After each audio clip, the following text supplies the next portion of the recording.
Хэрвээ тийм юм байгаа бол тэрнийхээ төлөө яв гэдэг байгаа байхгүй. Ардчилсан намын үнэт зүйлс гэдэг юм яриад шүү дээ. Энэний чинь гол утга учир нь эндээ байгаа.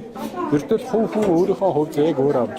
Ардчлал бол та нарт бол диважин давээч гэсэн үг байхгүй шүү дээ. Та нарын оролцоог ч дангаж өгөө боломжийг ч бүрдүүлж өгье гэсэн. Тэрийг аваад явж чадчихна чадахгүй юу гэдэг бол одоо манай монголчуудын хэлдгээр бол эзэн хичээнэвэл заяан хичээнэ гэдэг үгтэй чинь их дүүцээд байгаа биз.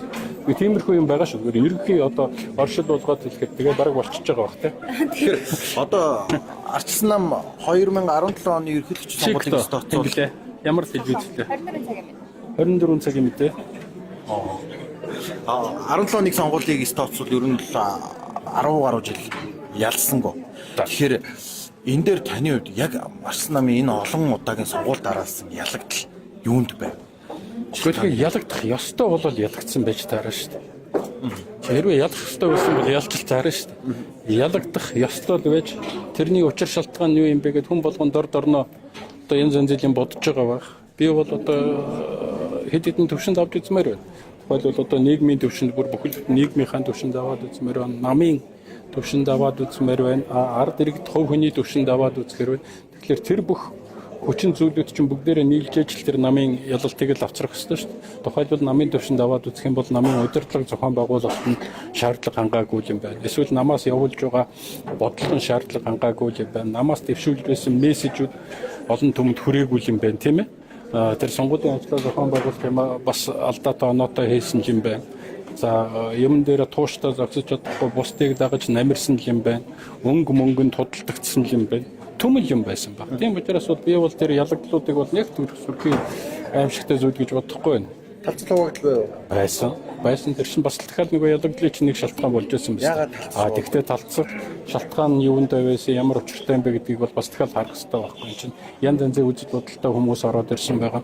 Тэн дотор чинь бол нам гэдэг энэ механизмыг ашиглаад энэ институтыг ашиглаад дөрөөлөөд тэгээд нэг эрх мэдэл албан тушаалд хүрчихье гэсэн нэг тийм далд бодолтой хүн. Тэгээ гарч ирээд цээжэд илтдэг. Намын төлөө эх орныхоо төлөө ард түмний төлөө гэж хязгааргүй эх оронч царай гаргаад баярлаадгүй гэдэг. Үүний хэрэг дээр нэг албан тушаалд очих гэсэн бодолтой хүн байж болно тийм ээ. Эсвэл одоо өөр ямар бодолтой үнэхээр шин сэтгэлдээс тэр нэг намын төлөө явъя гэсэн бодолтой хүн бас байж болно шүү дээ. Тэгэхээр чи хүлээж энэний асуултын чинь би дуусах гэдэг хөө. Тэнд бас нэг юу бах завшаанч нөхөр байгаа байхгүй тийм. Тэгэхээр тэр янз янзын бодолтой хүмүүс гарч ирээд ингээд нийлэх дээр чинь бол нөгөө зорилго чинь ондоо байгаа учраас тэрнээсээ хамаарат бас тэр нэг хуваагдал чинь гарч ирж байгаа шүү дээ. Хуваагдал гарч. Тэгээд одоо жишээ нь одоо тэр холбогдох байгууллагуудаар нэр дэвших тухай асуудал гараад ирэх дээр чинь би тэгвэл яаж яг би нөгөө намаар дамжаад юмд хүрэх гэж байгаа хүн бол би юу хийх вэ гэж тийм ээ. Жинхэнэ үзэл бодлынхаа төлөө явж байгаа. Итгэл үнэмшлийнхаа төлөө явж байгаа хүн бол бас арай ондоо. Сум тойрол, багуудыг тойрол, ард иргэдтэйгээ уулзаад, намын гишүүдтэйгээ уулзаад явж байна. Олон хүчин зүйлс байна. Тэгвэл энэ дөрвөн нэр дэвшигчийг та яаж дүгнэх вэ? Мэдээч үндэсний болгоор нь нэлээд удаан байсан нэр дэвшигчид байгаа. Та бол олон жил олсон. Энэ бол энэ чинь үе солигдож штэ. Цоош нь үе гараад ирчихлээ. Одоо манай үеийн үе чинь бол үнэхээр хийдэг юм хийчихсэн. Бидний үеийн гол зорилго бол юу байсан юм бэ гэхлээр төвлөрсөн төлөвлөгөөт эдийн засгаас зах зээлийн эдийн засаг руу шилжүүлэх гэсэн зорилго байсан тийм үү. Тэр дарангууллын тогтолцоог халж ардчлалын элементүүдийг ардчлалыг бий болгоё гэсэн зорилго байсан. Энэ зорилгоо бол бид нар биелүүлсэн байхгүй. Бид нар хийх ёстой ажлаа хийсэн биз дээ. Та нар зах зээл шилжчихсэн байгаа үстэй. Сайн мууч гэсэн зах зээлийн бүх институт өнөөдөр байж шít. Мөнгөний бодлогын институт ч байж байна. Сангийн бодлогын институт ч байж байна. Санхүүгийн зах зээл ч байж байна. Даатгалын тогтолцоо ч байж байна. Валютын зах зээл ч байж байна. Бүх зах зээлийн эдийн засгийг удирдах явах шаардлагатай мөнгөний бодлогын бүх хэрэгслүүд байж байна. Сангийн бодлого гэдэг. Сангийн бодлогын бүх хэрэгслүүд байгаа юу? Татвар нь байж байгаа юу? Гайл нь байж байгаа юу? Бүхэл юмд бүгдээрээ байж байгаа шүү. Тийм учраас одоо бид нар тэр ажлыг чинь хийгээд өгсөн. Зах зээлийн эдийн засаг руу шилжүүлэх тэр төвлөрсөн төлөвлөгөө гэдэг тогтолцооноос нөгөө юм руу шилжүүлэх тэр ажлыг бол бид нар хийгээд өгсөн. За төрийн тогтолцоог нь аваад үзье. Нэг намын тогтолцоо гэсэн. Тэрийг олон намын тогтолцоо болгож өгсөн үү? Хэжин нийтлэг эрхчлөө гэж байсан. Ганцхан сонирхолтой байсан. Тэрийг олон сонин одоо ингээд бүх олон мянган телевизүүд бий болчихсон байна уу? Үг хэлэх эрхчлөө гэж байна. Ярьж болохгүй л байсан шүү дээ. Одоо харин буцаад тийм юм руу орчих гээд байна. Ярьж болохгүй байсан. Тэгт ч одоо бүгдээр ярьж шүтэх эрхчлөө гэдэг. Болтгүй л байсан шүү дээ. Цагаан сараар гандан орж чаддгүй л байсан шүү дээ. Тэгэхэд чи өнөөдөр бүр юу байтугай бүр янз юм тодруулж чаачин бол. Тэгэхээр бидний үеийнхэн бол үндсэндээ өөрийнхөө нуруунд дээр ирсэн ачааг бол би эмхэндээ нэр төртөө биелүүлсэн гэж бодож байгаа. Энийг аваад явна гэдэг бол ондоо асуудал. Би энэ ардчилсан намын залуучууд танд нэг юм хэлээд байна. 2000 оны 12 сарын 6-нд Монголын хамгийн хүчирхэг ардчилсан намыг бол байгуулж өгсөн хүн одоо яг та нарт хараад ярилцлага өгөө зогсож. Тэр үед тэр 5 намыг байгуулсан хүн чинь би өөрөө байна. Хүн нэг мэддэггүй юм. Тэгэхдээ тэр 5 нам дотор ч хамгийн хүчирхэг нам нь ямар нам байсан? Монголын үндэсний ардчилсан нам байсан тийм үү?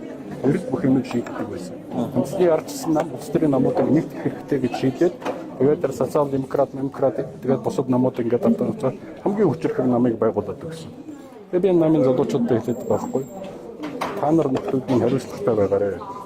Эдийн засгийн бүх институтууд чинь байгуулад өгдөө. Төрийн институтууд чинь байгуулад өгдөө. Хамгийн хүчирхэг улс төрийн нам чинь байгуулад өгдөө. Тэгээ энийг олигтойхон шиг авч явж чадахгүй байгаа бол одоо хогч шүү. Гэтэ одоо энэ яриад байгаарай гэж. Маш хатуу хэлж байгаа. Тэгээд би бусад хүмүүст ч гэсэн хэлмээр байна. Үнэндээ шаардлагатай байгаа бүх юм бол бүгдээр байж байгаа шүү. Одоо өөрсдийнхөө хувь заяанд эзэн болоод энэ улсаар нэг л аваад явах асуудал шүү. Тэрнээс хэн нэгэн хүнд даатгаад туулаад байх шүү, тийм ээ.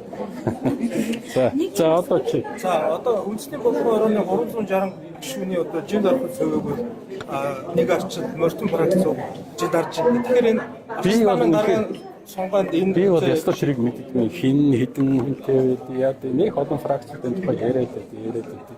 Би бол тэрийг яг нэг хэлэхэд бол тоо байгаад тэгээд нийлж яриад бас нэг ашиг сонирхол элдв юм байдаг байлгүй тэр биш. Тийм ээ. Тэр нэг ч нийлж байгаа бол энэ дөрвөн дэвшигчээс ардчилсан намыг цааш аваад явуучих чадамжтай ардчилсан намыг ялалтанд хүргэх одоо боломжтой тийм кандидат байна уу? Би бол одоо энэ дөрвийг ингээд харж байхад бол яг бүгдээрээ л дажгүй л харагдчихээн тийм ээ. Өөр ингэсэн давуу талтай байгаа, бусал талтай байгаа. Тэгээд нэг хоорондоо нэг одоо би энийхээ давуу сул талыг ингээд нийлүүлээд ажиллах тийм чадварыг бол эдгээр байх хэрэгтэй гэж бодож байна. Шаардлагатай үед нь чанга дуурч чаддаг, шаардлагатай үед нь зангаргаа гаргаж чаддаг, шаардлагатай үед нь буултаа хийж чаддаг, эвлэрлээ олж чаддаг. Тийм одоо хаан бол эднэрт их ш одоо байгаа байлгүй. Түрүүний миний хэлсэн санаа тэр тэгээд авч явж чадахгүй байгаа бол одоо хохин үстэй тийм. Ийм айтах юмыг байгуулад өглөө хийгээд өглөө. Зүгээр энэ дотроос би одоо хин нэг нь онцлно гэдэг бол чиний надад асуулт чинь арай жоохон тийм мухай л асуулт юм тийм доогоор зогсон тийм ээ. Би бол энэ хариулмааргүй. би асуулт асуучих. Газар ер нь юу болсон юм бэ? Ямар төлөвийг туулаад Ямар газар? ардчилсан намын соёлын төрөний тийм байсан да. Тэр одоо байхгүй нураач юм байсан ч хэрэгтэй байгаа шүү дээ. Оо мэдхгүй. Тэр юмнуудыг бол би ястаа мэдхгүй. Тэр тухайн үеийн намын дарга нар нь хариуцлаа. Би 2000 оноос хойш намын дарга биш шүү дээ. 25 жил мэдхгүй юм дээр. Нэг тиймэрхүү сураг гараад байдаг. Би үнэхээр мэдхгүй юм мэдхгүй л гэж хэлсэн. Та түрүү ялагдсан шалтгаан ярьлаа шүү дээ. Одоо тэгвэл ардчилсан нам зөвхөн урагшаа арчлах хэрэгтэй те. Ирээдүйд яах вэ гэдэг. Одоо ялахын тулд яг хамгийн түрүүнд яах ёстой юм. Тэ дээрэс нь нэр дэвшигчдийн мөрөө хөтөлбөр бол тэр бол 5 удаа дарааж ялнаа юм байгаа шүү дээ. Ялахын тулд байна те. Ард иргэдийн сэтгэлийг л эзэмдэх хэрэгтэй. Тийм биз дээ. Одоо саналыг чинь ард иргэд өгж байгаа нь үнэн биш нэ? Эсвэл болчихсон уу? Ард иргэд өгж байгаа үз? Тэгээд тэр хүний саналыг авахын тулд чи сэтгэлийн л эзэмдэн л дээ. Сэтгэлд нь хөрөг. Юу хэрэгтэй байгаа, яагаад хэрэгтэй байгаа. Гэхдээ нэг популизм хоосон яриа хэрэггүй шүү дээ. Одоо ч бүгдээр ингээс нь залхаад дуусчихад байна шүү дээ. Ядаргаатай болчиход.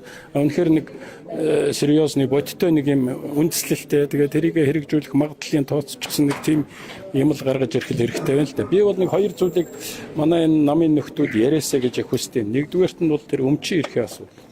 Өнөөдөр манай Монголд өмчийн эрх бол бүр арай дэндүү хөсөр байна. Өсөрч байна. Хүн өмчтэй байх ямар ч болцоог шахуулах чад шүү дээ. Хэн дуртай нэрж ирэл өмчийн булаадаг, дээрэмдэг, усааж авдаг, элдв янз юм болдог. Тэгэл айлгас өрдүүлж байгаа л хүч хэрглэж байгаа л авдаг. Энэ зондоо шатар хүртэл өөр нэг бүн цэрэг дагуулж чвал хүний нэг дээрэмдчихлээсэн. Тэгээд тийм хандлагатай хүмүүс чинь төр утасыг удирдах явах төр чи яаж вэ? Уул нь хүн чинь өмчтэй байх хэрэгтэй. Тэр өмчөө өсгөж үржүүлэх хэрэгтэй, баяжуулах хэрэгтэй, хөгжүүлэх хэрэгтэй, өвлүүлэх хэрэгтэй тийм ээ. Тийм өмчийн эрх нь баталгаажсан байж энэ улс орон чинь босч ирд юм а. Энийг та нар нэг онцгой анхаарч ирэх сонгуул Монгол тэр элдв янз юм дээр энийг нэг маний чиг дурак нь хүртэл ойлгочхоор тайлбарлаад өгөөч гэж хүсэж байгаа. Хоёрдугаарт нь хилцлийн тухай асуудал. Хэлцэл гэдэг маань хоёр нөхөр хоорондоо гэрээ хэлцээр байгуулах тухай асуудал шүү дээ. Чи 18 нас хүрсэн үү? Хүрсэн. Иргэний үнэмлэхээ авсан уу? Авсан. Би 18 нас хүрсэн үү? Хүрсэн. Иргэний үнэмлэхээ авсан уу? Чи бид нар хоорондоо тохиролцлоо. Гэрээ байгууллаа. Тэгээ эн чинь бол уже одоо хэлцэл байхгүй юу? Энэ хэлцлийг хангах үүрэг нь төрд ногдож байгаа юм. Чи надаас юм авчихад мөнгөний өгөхгүй байх юм бол төр чинь хурж ирээд хөш найзаад ихгүй шүү. Чи энэ үнтэй гэрээ байгуулсан уу? Хэн нэгэн хүн чамайг хүчээр байгуул гэж хэлсэн үү? Тулгоонд чинь буу тулгасан уу? Үгүй чи сайн дурын үндсэн дээр бичиг үсэг тайлагдсан хүн хуулийн өмнө хариуцлага хүлээх чадвартай хоёр хүн гэрээ байгуулсан тийм ээ. Тийм учраас чи тэр гэрээнийхээ дагуу энэ хүнд өгөх ёстой юм аа өгөө гэж. Энэ хүн нь болохоор тэр бараагаа яах ёстой? Нийлүүлэх ёстой тий чамд. Би чамд бараа нийлүүлээ чи тэрүүнийх нь оронд над мөнгө өг гэсэн бол энэ хилцэл байхгүй. Тэгээ энийг хийж чаддаг байх ёстой. Манайд өнөөдөр энэ алга. Жижиг дунд бизнес дээр ч бөөн хөлөх дунд бизнес ч гэсэн хөлөх томчууд дээр нь ч гэсэн сүлдээ одоо тэгээ бартер мартерлогоороо замбраагаа алдаж явж байгаа шиг байна. Тэгэхээр энэ хилцлийн эрхийн тухай асуудал. Энэ асуудал бол онц чухал асуудал. Тэгэхээр би хоёр зүйлийг онцолж хэллээ шүү дээ. Нэгдүгээрт нь өмчийн эрхийн тухай асуудал байж байна. Хүн өмчтэй байж ижил юм босч ирэн улс орон хөгжиж. Хоёрдугаарт нь тэр өмчөө захиран зарцуулж хэрэгжүүлэхэд хилцэл гэж нэг юм хаасайгүй хийх ёстой болоод байгаа. Тэгэхээр тэр хилцлийн гүйцэтгэхийн хангаж өгөх үүрэг бол төр зэвсэгт байх хэрэгтэй. Тэрнээс өөрөө ороод би чиний талд орчход эсвэл энэний талд ороод ингээд хэн над мөнгө өгнөгээ төрön суугаад иж болохгүй шүү дээ. Төрийн албаагч нар навилгалаа авахгүй тийм ээ. Үгүй тийм юм байж болохгүй. Энэ бол зөвхөн хилцлийг ямар үүрэг хүлээсэн байна тэрнийхээ дагуу чи үүргээ гүйцэтгэ гэж шаардлага тавих асуудал бол төрийн үүрэг гэж байна. Тэгэхээр энэ хоёр асуудал бол энэ ойрын үеийн юунуудад бол нэлээд явах болов гэж би гордож байна. Гэхдээ эдгээр мэдэхгүй л да аваад явах нь байхгүй. Та нар ч гэсэндээ хэвлэл мэдээллийн байгууллагууд хариуцлага хүлээж л байгаа үстэй. Хэрвээ хүлээдэг юм бол энэ асуудлыг гаргаж ирээд ярих хэрэгтэй шүү дээ. Манай хэлцлийн асуудал маань ямар хөө янзын төвшөнд байна. Өмчийн эрхийн асуудал ямар төвшөнд байна чинь суур асуудал байхгүй. Бидний нөгөө яриад байгаа зах зээл гэдэг юм чинь энэ шүү дээ. Ердөө өмчт хэлцлээ. Ардчлал гэдэг юм чинь бас ялгаа байхгүй. Төрийн тогтолцоо гэдэг чинь бас ялгаа байхгүй. Ийм л юм байгаа шүү дээ гэж хэлээд гааргүй их баярлснаа дахин хэлье. Зүгээр тийм үү. Одоо насаар бүгд байхгүй болохоор